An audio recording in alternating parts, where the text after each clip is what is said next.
c'est que les évangiles ne parlent que de l'aspect culte, l'aspect religieux, et la Torah s'intéresse à tous les aspects de l'existence. On a été des hommes pendant l'exil pour devenir des robots au moment de la délivrance. Si je ne peux pas me poser la question, donc choisir en quoi je vais avoir des mérites face à Hachem.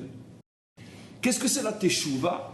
La Teshuvah est quelque chose d'extrêmement élevé que pratiquement aucun d'entre nous ne peut atteindre pour l'instant, parce que ça ne peut être atteint qu'au niveau d'un peuple sur sa terre. Comme on l'a vu clairement dans le cours d'hier, la Teshuvah, c'est quand la religion devient une réalité. Ça veut dire qu'un peuple, une nation, non seulement fonctionne d'après les normes, les règles de cette religion, mais pas seulement son culte, parce que sinon c'est la religion, mais son économie, son armée, sa vie sociale, que tout ça fonctionne d'après cette sagesse qui est la Torah d'Israël. Comme on le sait, la différence fondamentale entre, que Dieu me pardonne la comparaison, entre les évangiles par exemple et la Torah, c'est que les évangiles ne parlent que de l'aspect culte, l'aspect religieux, et la Torah s'intéresse à tous les aspects de l'existence, y compris qu'est-ce qui se passe si en étant au volant de ta voiture, tu as fait une marche arrière et tu es rentré dans la voiture de l'autre. La Torah s'intéresse aussi à ce genre de choses, et elle rentre dans les moindres détails de l'existence. J'ai pris exprès cet exemple bidon pour vous montrer qu'il n'y a rien qui n'est pas, on pourrait dire, traité par la Torah. Ça veut dire par cette vision profonde, essentielle de l'existence qui s'inscrit dans tout le projet divin. La Torah a été donnée sous la forme d'un texte écrit codé et une parole qui dévoile, de manière à justement empêcher ceux qui ne sont pas justement aptes à comprendre, pour les empêcher de s'accaparer notre texte et de se dire c'est nous maintenant qui avons la Torah. C'est pour ça que tous ceux qui se sont emparés de notre texte ont créé des religions complètement stupides et fausses. Pourquoi? Parce que n'ayant d'autre que le texte écrit, automatiquement, tout ce que le texte disait véritablement leur était complètement caché, et de là sont nées toutes les fausses religions. Où on a précisément des mérites, une noblesse et une grandeur, pour arriver finalement au but de toute l'histoire qui est la vie du Messie, où on va devenir de triples idiots qui agissons comme des robots, qui n'avons plus aucun mérite, plus aucune possibilité de choisir entre le bien et le mal, et on met les tefilines de la même manière que quand ça nous gratte instinctivement, même je peux être en train de parler, je ne me rends même pas compte, voilà. Et pourquoi? Parce que c'est instinctif. Alors quoi? On a été des hommes pendant l'exil pour devenir des robots au moment de la délivrance? C'est impossible. Donc qu'est-ce qu'il veut dire? Qu'est-ce qu'il suggère? Qu'est-ce qu'il veut dire? Il n'y a pas dans la tradition juive l'idée que... Plus fort. Il n'y a pas dans la tradition juive l'idée qu'on va revenir à l'état adamique au départ? Tout nu dans le Gan Eden? C'est ça que tu voulais dire? Mais c'est quoi? C'est quoi la tradition? C'est ce qu'il dit, mais ça veut dire quoi? On va être des tout nus qui n'auront pas honte? Il y en a déjà plein aujourd'hui dans les camps de nudistes qui sont tout nus, qui n'ont pas honte. D'accord? Ce que vous avez dit une fois, c'est qu'il n'y aura plus le penchant vers le mal, mais il y aura différents niveaux de faire le bien. Oui, mais Adam Arishon a quand même fait le mal. Si on reste au niveau du pshat, il a quand même fait... Le Rambam dit qu'il n'aura pas le ratson, la ta'ava de faire le efer, de faire le contraire. Il cache ici des secrets inimaginables. Nous, quand on est en face d'une tentation, c'est pas la tête qui fonctionne, c'est le cœur. Seulement, qu'est-ce que fait le cœur? Comme explique le Tanya, comme le cœur il a honte d'avancer tout seul, il envoie des messages à la tête et il dit hey, justifie-moi ce que je viens de faire. C'est comme ça qu'on fonctionne.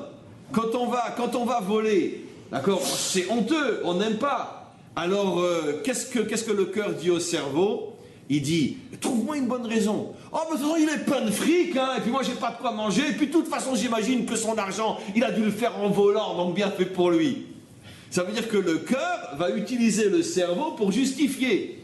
Mais c'est ce que le Tanya explique, que mocho, bide libo. C'est-à-dire que son cœur, son cerveau, est prisonnier du cœur. Et donc, c'est à chaque fois qu'en vérité, on ne parle pas, parce qu'évidemment, le Tanya, et de toute façon, la Torah ne s'adresse pas à des gens qui sont véritablement méchants, qui n'ont plus aucun problème. La Torah s'adresse à des gens comme nous, qui pourtant faisons beaucoup de choses mauvaises. Alors pourquoi on le fait? Parce qu'au départ, on a un désir, mais comme on a honte d'y aller uniquement avec le désir, le cerveau est là pour cautionner le désir. D'accord? Ça veut dire de lui trouver des bonnes raisons. Okay. Qu'il s'est convaincu que Adraba, il y avait un piège là-dedans. Hachem ne m'a dit ne mange pas que pour que je comprenne par moi-même qu'il faut manger. C'est-à-dire quoi? Je vous l'ai déjà expliqué des milliers de fois. Et c'est ce à quoi fait allusion le Ramban. Ah, pourquoi l'homme a été créé? Pourquoi? Pour qu'il ait le libre arbitre. Pour qu'il ait le libre arbitre, il faut donc qu'il ait la connaissance entre le bien et le mal. Si l'homme ne sait pas ce qu'est le bien et ce qu'est le mal, comment peut-il avoir le libre arbitre? Comment peut-il choisir? Donc quand Adam Arishon, j'explique de manière très très simple ce que dit le Rav Dessler. Enfin, ce que dit le Rav Dessler, c'est lui-même la quintessence de milliers de pages d'explications des maîtres avant lui. Mais qu'est-ce qu'il explique? Il explique la chose suivante. Quand Adam Arishon s'est retrouvé devant l'arbre de la connaissance et que Hachem lui interdit, qu'est-ce qu'il s'est dit? Hachem veut me tester. Il veut voir si je veux être un robot ou un homme. C'est sûr qu'Hachem ne m'a pas créé pour être un robot, il m'a créé pour être un homme. C'est quoi un homme? C'est un homme qui ne fait pas le mal parce qu'il a choisi de ne pas faire le mal. Mais si moi je n'ai pas la connaissance de ce qui est le bien et le mal, si cet arbre-là m'est interdit, si je ne peux pas vérifier par moi-même ce qui est bien et ce qui est mal, si je ne peux pas me poser la question donc choisir en quoi je vais avoir des mérites face à Hachem, donc lui il a compris que l'interdiction était là uniquement pour qu'il ait lui l'intelligence de comprendre qu'il fallait aller contre l'interdiction. Genre, qu'est-ce que voulait Hachem? Tu te soumets à mon ordre pendant 24 heures. Je suis conscient que mon ordre est révoltant, mais c'est justement pour casser ton orgueil, Nekuda. Là, je suis dans un langage très simple, très moral. Ça veut dire qu'un homme qui a raison et qui n'a pas des tonnes d'humilité en lui est un homme très dangereux. Parce que les grands destructeurs du monde avaient toujours raison. Justement. Mais quand un homme a raison, mais en même temps il a tellement d'humilité qu'il est capable des fois de ne pas faire ce qu'il sait que l'on devrait faire, d'accord?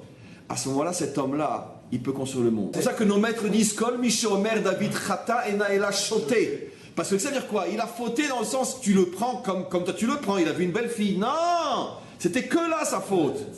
Que là sa faute. Quelle était sa faute? C'est que Hachem lui dit, attends, je ne comprends pas. Pour se marier avec elle, il faut que son mari meure. Laisse-moi faire. Il est soldat, il peut très bien tomber au front. Laisse-moi faire, qu'est-ce que tu te précipites? Dit Hachem à David. C'était ça la faute. Il n'a pas attendu la fin de Shabbat.